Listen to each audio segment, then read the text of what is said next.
Pak orë pasi punonjësit e Bashkisë së Klosit bojkotuan punën në shenjë proteste kundër shkrirjes së bashkisë së tyre me matin, edhe banorët dolën në mbrëmje në protestë. Ata i druajnë përkeqësimit edhe më tej të shpopullimit si dhe ndikimeve negative në arsim dhe ekonomi. Mirë në banorëma ne.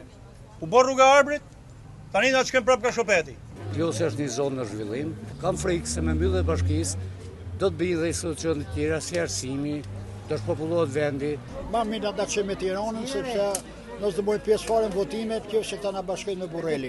Bashkia Klos përbëhet nga 4 njësi administrative. Ekziston rreziku që vendimarrja të përqendrohet larg qytetarëve të Klosit. Edhe banorët e Dimalit, mes të cilëve edhe fëmijë protestuan kundër shkrirjes së bashkisë së tyre me beratin me thirrjet mos e prekni Dimalin. Qindra qytetarë u mblodhën në qendër të Prenjasit për të kundërshtuar bashkimin me Bashkinë e Librazhdit. Banorët e Divjakës, përfshirë kryebashkiakun Josif Gorea, dolën kundër shkrirjes së bashkisë së tyre me Lushnjën. Por për fatin e keq, ajo që ndodhi dje nuk mund të quhet reformë për mua. Parimi kryesor i një reforme do ishte numri i popullsisë. Dhe unë kam fjetur i qetë, bashkia jonë në regjistrat e gjinës civile ka 56.000 banorë. Dhe në numrin rendor, si mbas bashkive ne jemi numri 26. Pra, duhet të shkrieshin 27 bashki që të na vinte radha bashkisë Divjak për nga numri i popullsisë.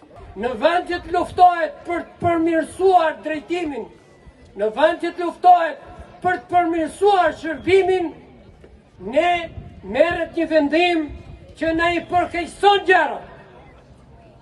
Me Rostoveci bashki, Divjaka jo bashki. S'ka lidhje fare, çfarë kriteri është përdorur.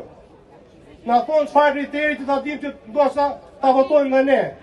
Edhe qytetarët e Patosit kundërshtuan mundësinë që bashkia e tyre të shkrihet një me Fierin. Është një bashki e madhe që si bie radha kur jo Patosit, po as rrethinave me fjalë këto që të ofrojnë shërbim. Jo që qyteti Patosit gjithmonë ka qenë pro Partisë Socialiste. Dhe nuk e prishim ne qytetarët e Patosit na ndëshkon dhe Partia Socialiste kështu.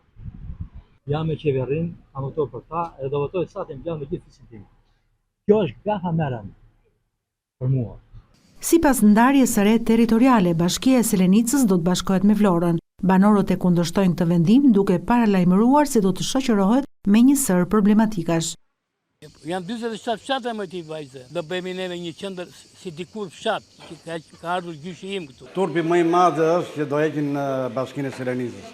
Këta me këtë që po bëjnë, po thonë që largoni se nuk jetoni dot më. Një gjë të ndodhë ndrydhësh dorën, do vesh urgjent në dorë. Po këtu kanë ngjerur vetëm brezi i tretë, këtu dalin 30 veta para dite, 15 veta mbas dite mbaroi Selenica. Dhe këta do ikin mbledhin mendjen. Unë dhe këtu që është bashkia, ka probleme që me zgjidhen, jo më të vejnë Vlorë.